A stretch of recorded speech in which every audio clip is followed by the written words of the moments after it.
Sou Felipe Salles, criador do grupo Wolfs, que detém os perfis Voz Camelense de Comunicação e o portal Mensageiro da Vida. Hoje queremos contar para você um pouco da história de Camela, no especial Camela, uma história sem começo e sem ponto de partida, que traz traços da história de Camela, datas históricas, momentos do surgimento da feira e outros.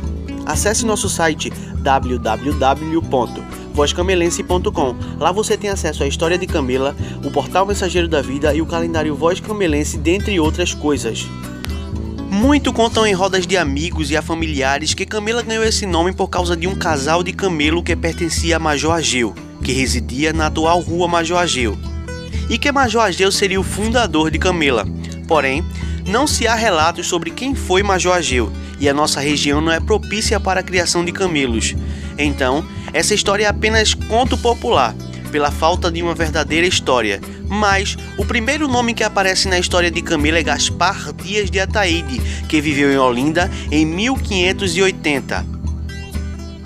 Gaspar é pai de Jerônimo de Ataíde de Albuquerque, fundador do engenho Jaguaré entre Ipojuca e Siriaén na época. Segundo o inventário feito pelo conselheiro Escorte, o engenho ficava localizado na região do rio Jaguaré, ao sul do rio da Jangada até o rio Una. Tinha cerca de 1 milha de terra com poucas várzeas e muitos montes. Sua moenda era movida pela água e podia produzir anualmente de 3.000 a 4.000 arrobas de açúcar, pagando de recognação 2 arrobas por 1.000. A casa de Porgá e a casa das caldeiras era feita por taipa. Pouco se sabe sobre Jerônimo, mas na invasão holandesa ele já havia falecido, e quem administrava suas terras era Dona Catarina Camela, que exercia grande influência no meio do povo.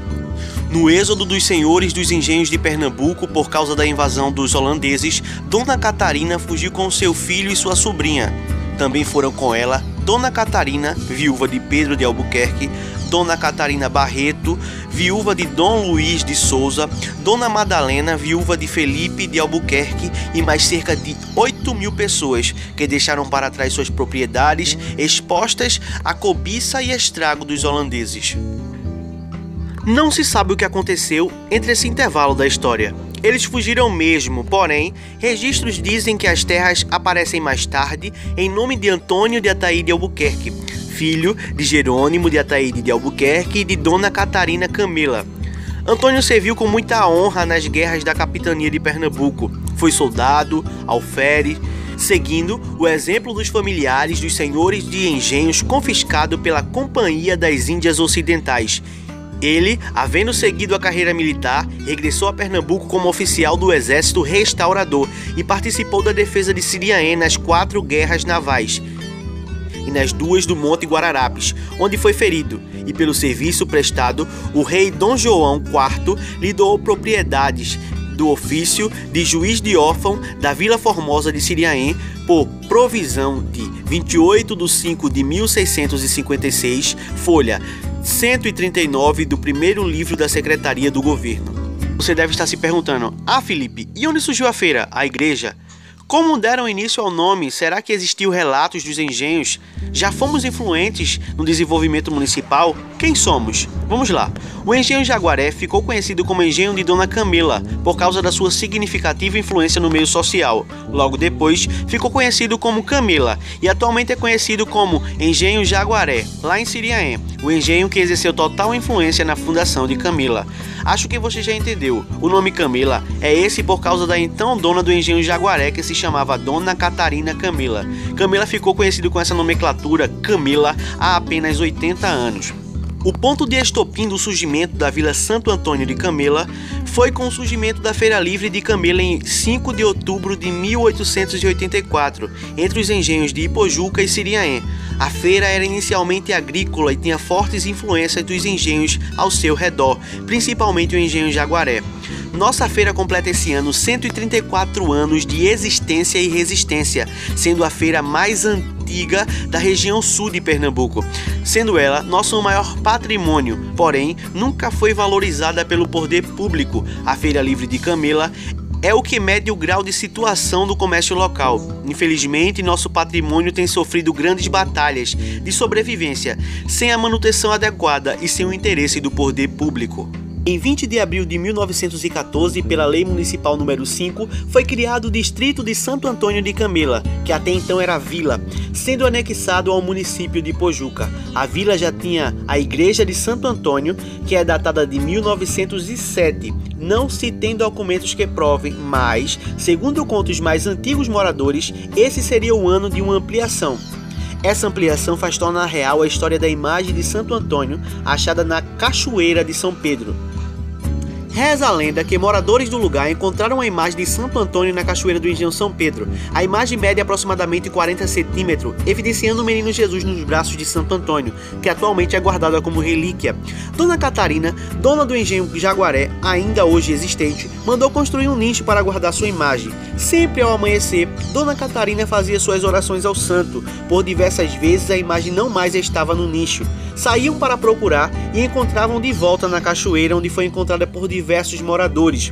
Um dia, Dona Catarina fez a seguinte promessa ao santo: se ele ficasse no nicho, ela iria chamar a população para construir uma igreja para ele, num lugar de destaque no Engenho Camela. Quando ela chegou ao nicho pela manhã seguinte, lá estava a imagem de Santo Antônio exercendo influência moral e espiritual perante a comunidade. Sendo extremamente fervorosa e muito ligada à igreja, chamou as pessoas para construírem a capela de Santo Antônio de Camela com as pedras da própria cachoeira. Os povoadores do lugar começaram a carregar as pedras na cabeça para edificar a capela e assim cumprir a promessa feita pela devota Catarina Camela, para proporcionar aos devotos um lugar ideal para a devoção. As manifestações recebidas pelo povo católico da época foram além das suas expectativas e logo se edificou a igreja de Santo Antônio de Camela. Sebastião Galvão escreveu por volta de 1908 que o povoado de Camela possuía uma capela dedicada a Nossa Senhora da Conceição. Não encontramos outra fonte histórica que confirme esta afirmação. Vale lembrar que isso é o que diz a lenda, porque quando surgiu a Feira Livre de Camela em 1884, já havia se passado longos 249 anos, e em 1907, ano datado na atual igreja, já havia se passado 272 anos. Óbvio que Dona Catarina Camela já não estava entre os camelenses, porém, não podemos descartar a ideia que Dona Catarina Camela tenha dado ordens para a construção do nicho para a imagem de Santo Antônio.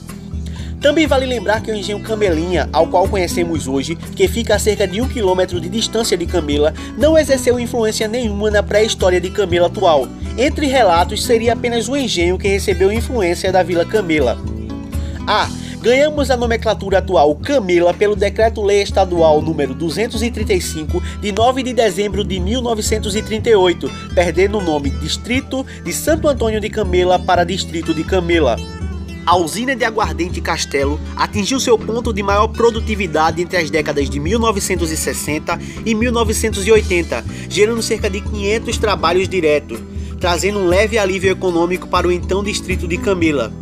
Em Camela, organizou-se o engarrafamento de aguardente, que logo foram desativados com o fim da usina Castelo.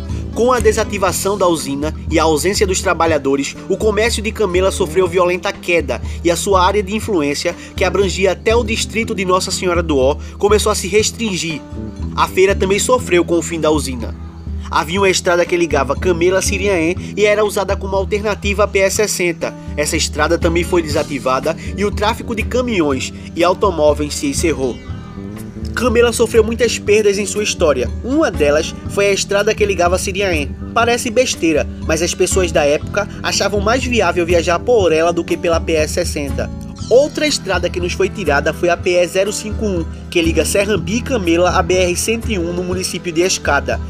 Se você for dar uma olhadinha rápida no Google Maps, você irá ver que essa rodovia existe, porém a PE 051 acaba na entrada de Camela. No último dia 20 de abril, Camela fez 104 anos como Distrito Municipal do Ipojuca. O Distrito de Camela, mediante a Lei Municipal número 1295 de 2001 e pelos seus anexos, e também pela Lei Municipal número 1802 de 15 de maio de 2015, define as delimitações distritais do município do Ipojuca. Camela é descrita com os seguintes bairros: Camela Centro, Nova Camela, Rurópolis Centro, Alto da Caixa d'Água, Alto da Palmeira, Santo Antônio, Serrambi, Enseadinha, Ponta de Serrambi, Enseada de Serrambi e Toquinho. Ainda temos no nosso distrito engenhos, rios e cachoeiras, o engenho Camelinha, Santa Clara, Santa Rosa, Ginipapo, São Paulo, São Pedro, Canto, Todos os Santos e outros. Achamos relatos da história do engenho São Paulo. Você pode ler a história em www.vozcamelense.com da história de Camela. A praia de Serrambi é localizada no litoral do distrito de Camela e Ipojuca, na região metropolitana do Recife, em Pernambuco, sendo a maior praia de Camela e a segunda maior do município do Ipojuca em expansão territorial e faixa de areia, popularmente conhecida como a Praia do Oi, por ser ponto de encontro e lazer de famílias no verão e outras estações. O nome é derivado de um marisco que existe na região em abundância, chamado Sernambi, propícia para o mergulho, surf e outras atividades náuticas. Desde 2007, acontece anualmente no último final de semana de agosto a Festa do Berdigão, em comemoração à pesca em abundância. No passado, só havia em Serrambi a Vila dos Pescadores e um açude chamado pelos moradores de Pocinho, de onde se podia observar peixinhos coloridos. Você pode ler sobre as outras praias do litoral de Camela em nosso site oficial, www.vozcamelense.com. Lá falamos das praias das Cacimbas, Enseada e Toquinho. O Grupo Rolfs e o Voz Camelense agradece a você pela atenção. Infelizmente as fontes e os relatos são poucos, porém tenho certeza que agora ficou mais claro de onde veio o nome Camela, quando surgiu a feira, a igreja, quando surgiu o distrito e outros. Esperamos que tenha se satisfeito. Infelizmente os recursos são mínimos, mas fizemos com amor para que a nossa raiz seja conhecida e inteiramente cultivada. Camela não nasceu ontem. Na verdade, Camela tem sim um ponto de partida e um começo. Nossa história percorre cerca de 438 anos, contando lá de Jerônimo de Ataíde e de seu pai. Se preferir, 383 anos contando da administração de Dona Catarina Camela. Em 20 de abril de 2018, nosso distrito comemorou 104 anos de elevação a essa categoria, Distrito Municipal do Ipojuca. Temos que lutar para conseguir um melhor lugar para Camela e Serrambi. Precisamos lutar por toda a nossa história e cultura. Voz camelense é ser a voz de um povo. Rolfs, www.vozcamelense.com